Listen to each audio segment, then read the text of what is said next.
여름방학을 앞두고 장애학생 돌봄 문제가 불거지자 교육청이 부랴부랴 대책을 내놨습니다. 김병호 교육감은 TF팀 가동을 지시했습니다.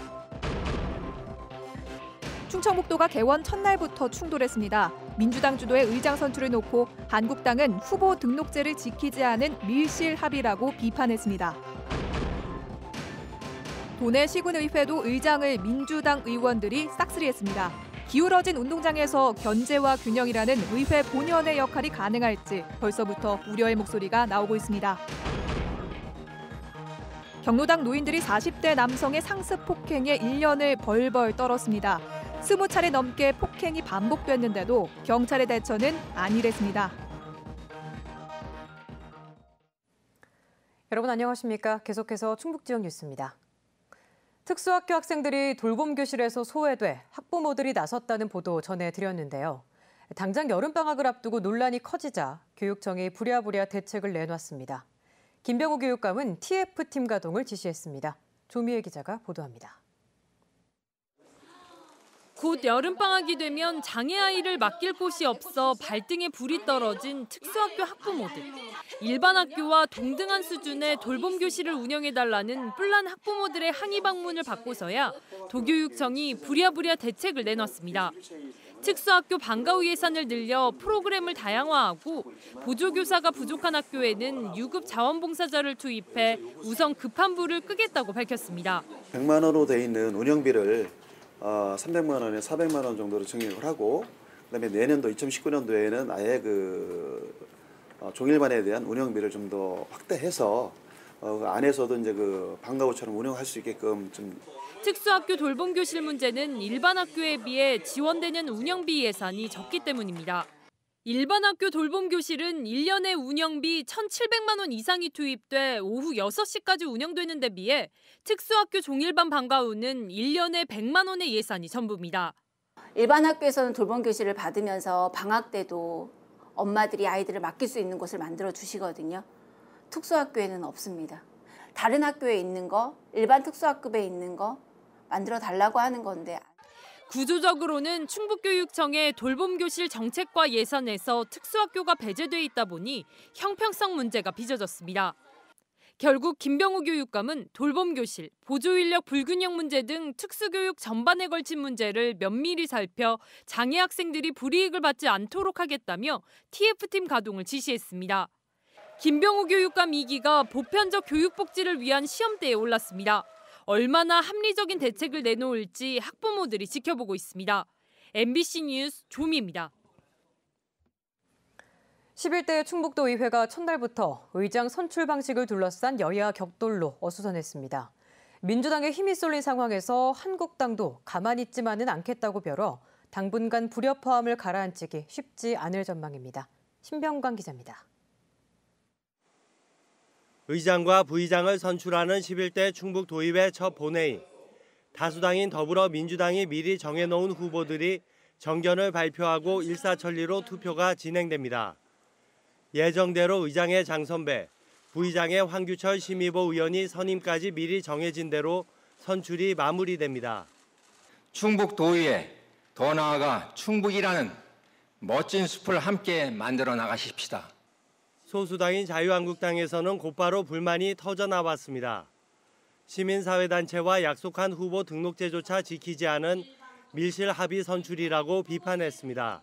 민주적 방식을 통한 의장 선출을 추진했고 요구했지만 받아들여지지 않았습니다. 이 또한 이제부터라도 원구성 과정에서 협조해 주시고요. 민주당도 가만히 있지 않았습니다. 자신들을 폄훼하지 말라며 상임위원장 배정에 대한 불만이냐고 맞대응했습니다.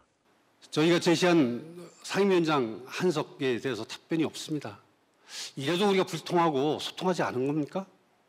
한국당 도의원 4명은 기자회견을 갖고 소수당을 배제한 운영이 계속될 경우 의정활동 거부도 불사하겠다고 밝혔습니다. 승자 독식의 논리에 따른 일방통행이자 불통의 잘못된 전철을 밟고 있습니다. 의석수 28대 4. 한국당은 원내 교섭단체조차 구성하지 못한 힘의 불균형 속에 여야 간 신경전이 의장을 선출하는 첫날부터 불협화음을 만들어냈습니다. 배려할 만큼 하고 있다는 민주당, 소통부터 하라는 한국당, 원내 교섭단체 조건을 완화하는 조례 개정을 놓고 또 한 번의 격돌을 예고하고 있습니다.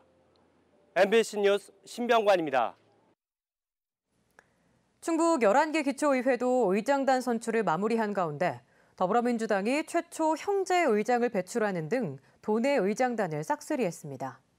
대부분 민주당 소속인 단체장을 제대로 견제하겠냐는 우려 속에 야당도 붕괴에 가까운 선거 결과를 받아들여야 한다는 지적이 나옵니다. 허지희 기자입니다. 민주당 6석, 한국당 1석으로 4년 만에 다수당이 뒤바뀐 증평군 의회. 역시 새 의장단은 민주당 차지였습니다. 6표를 얻은 3선의 장천배 의원과 초선 이창규 의원이 나란히 의장과 부의장직을 거머쥐었습니다.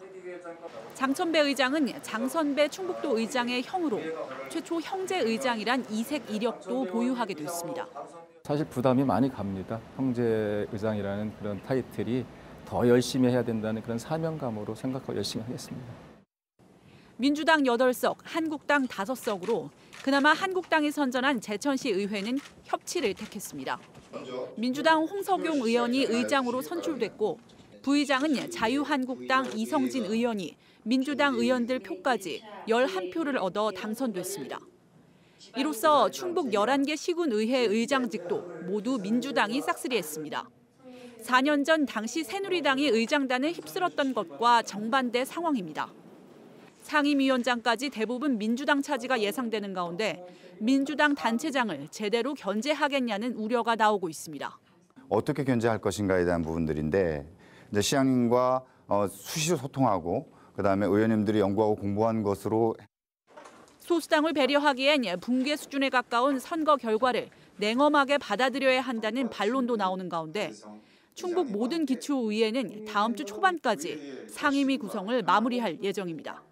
MBC 뉴스 허재입니다. 누군가 자신을 괴롭혀 경찰에 신고했는데 아무 처벌도 없이 풀려나 보복을 가한다면 어떨까요? 경로당에서 이런 보복 행위가 1년 넘게 이어졌는데 사회 안전망은 가동되지 못했습니다. 김대겸 기자입니다. 청주 시내의 한 경로당. 노인들은 40대 이웃 남성으로부터 1년 넘게 폭언과 협박에 시달려왔습니다. 지난해 5월 술에 취해 경로당에서 행패를 부린 이 남성을 경찰에 신고한 게 사건의 발단이었습니다. 경찰 조사만 받고 풀려난 이 남성은 경로당을 찾아와 다시 신고해봐라, 흉기로 찔러 죽이겠다며 노인들을 협박했습니다. 다시 신고해도 또 풀려나고 1년 동안 20차례 넘게 폭언과 협박이 이어진 사이 노인들은 벌벌 떨어야 했습니다.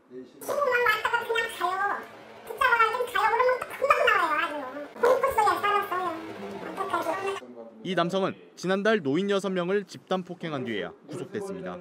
범죄 경력만 전과 45범이었지만 어찌된 일인지 경찰도 지자체도 반복되는 폭력 행위에 적극 대처하지 않았습니다. 이 사건을 처리할 때는 이거는 반사불법죄가 아니기 때문에 피해자 합의 여부를 떠나서 신속하게 또 강력하게 대응 조치할 필요가 있었는데 노인들은 피해를 당하고도 적극 대처하지 못하기 때문에 범죄의 표적이 되기 십상입니다. 고령화 사회, 노인을 범죄로부터 보호할 사회 안전망 구축이 절실합니다. MBC 뉴스 김대겸입니다. 멧돼지와 고라니 등 야생동물로 인한 충북 지역 농작물 피해가 급증한 것으로 나타났습니다.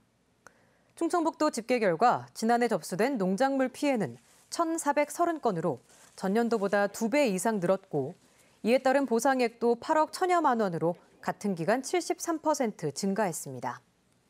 멧돼지와 고라니 포획량도 지난해 3만 6천여 마리를 기록해 2016년에 비해 2만 마리 정도 늘었습니다. 주식회사 마그넥스와 농업회사법인 모기인이 충청북도와 투자협약을 체결했습니다. 이 협약에 따라 두 기업은 괴산 대제산업단지에 2만 6천 제곱미터 부지에 각각 공장을 신설하고 충청북도와 괴산군은 지속 성장을 위한 행정적인 지원을 하기로 했습니다. 마그넥스는 특수 진공기술을 가진 기계 부품 생산 강소 기업으로 모기는 국산 농산물 가공 전문 기업으로 알려져 있습니다. 다음 달 개막하는 제14회 제천국제음악영화제의 공식 포스터가 공개됐습니다. 이번 포스터는 한 남자가 어두운 도시 골목에서 유포니움을 불고 있는 모습을 담은 파울로 벤츄라의 비하인드 더 월즈 시리즈 중 하나로 다양한 뮤지션과 새로운 음악 영화를 만날 수 있는 제천국제음악영화제의 정체성과 부합한다는 평가를 받았습니다. 다음 달 9일부터 엿새 동안 제천시 일원에서 열리는 제천국제음악영화제에서는 110여 편의 음악 영화가 상영되고 40여 개 팀의 음악 공연이 펼쳐집니다. 괴산의 대표적인 특산물인 괴산 대학 찰옥수수가 출하를 시작했습니다. 괴산군은 올해 냉해와 가뭄 등의 영향으로 괴산 대학 찰옥수수 출하가 예년보다 일주일 정도 늦어졌다고 밝혔습니다. 그러나 재배 면적은 지난해보다 60헥타르 정도 늘어 전체 수확량도 5% 정도 늘 것으로 전망됐습니다. 한편 지난해 괴산군에서는 2,100여 농가가 옥수수 156만 포대를 판매해 225억 원의 수입을 올렸습니다. 충주시가 환경보호 시책으로 일회용품 사용을 중단하기로 했습니다. 충주시는 이번 달부터 시청 전 부서와 읍면동사무소, 산하기관에서 페트병과 일회용 컵 사용을 중단하기로 했습니다. 또 재활용 복사용지와 재생 종이타올 같은 재활용품 사용을 확대하고 비가 올 때도 청사 출입구에 일회용 우산 비닐 커버 대신 우산 빗물 제거기를 설치하기로 했습니다. 음성 지역의 환경오염 배출 사업장이 늘면서 환경 관련 민원도 크게 늘고 있습니다. 음성군은 지난해를 기준으로 대기 수질오염 물질 배출 사업장은 1,200여 곳으로 지난 2005년보다 52% 늘었고 폐기물 사업장은 40%, 가축 분뇨 관리 사업장은 111% 늘었다고 밝혔습니다. 이에 따라 같은 기간 환경오염 피해 민원도 551건으로 3배 이상 급증했습니다. 하지만 단속 공무원은 오히려 6명에서 4명으로 줄어 대책이 필요한 것으로 지적됐습니다. 시 승격을 추진하고 있는 진천군이 인구 늘리기를 위한 아이디어를 공모합니다. 주제는 출산율 높이기와 인구 유입 방안 등으로 진천군 주민이면 누구나 다음 달 10일까지 이메일이나 우편, 방문 접수를 통해 참여할 수 있습니다. 진천군은 우수 아이디어 5가지를 설정해 우수상 100만 원 등 모두 260만 원의 상금을 지급할 계획입니다. 제천시가 경제적으로 어려운 노인들을 대상으로 틀니 시술비를 지원합니다. 대상은 65살 이상의 저소득층 노인으로 오는 13일까지 읍면동 행정복지센터로 신청하면 됩니다. 다만 과거에 보건소를 통해 무료 틀니 시술을 받았거나 의료급여나 건강보험 혜택으로 틀니를 한 지 7년이 지나지 않았으면 지원 대상에서 제외됩니다. 공중화장실 몰카 불법 촬영 예방을 위해 화장실 칸막이 하단에 안심 스크린이 설치됐습니다.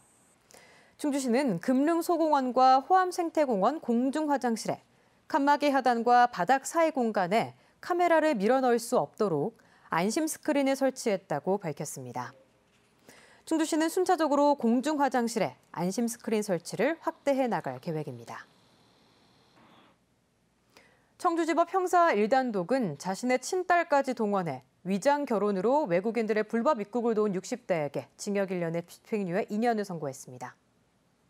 지금까지 충북지역 뉴스였습니다. 고맙습니다.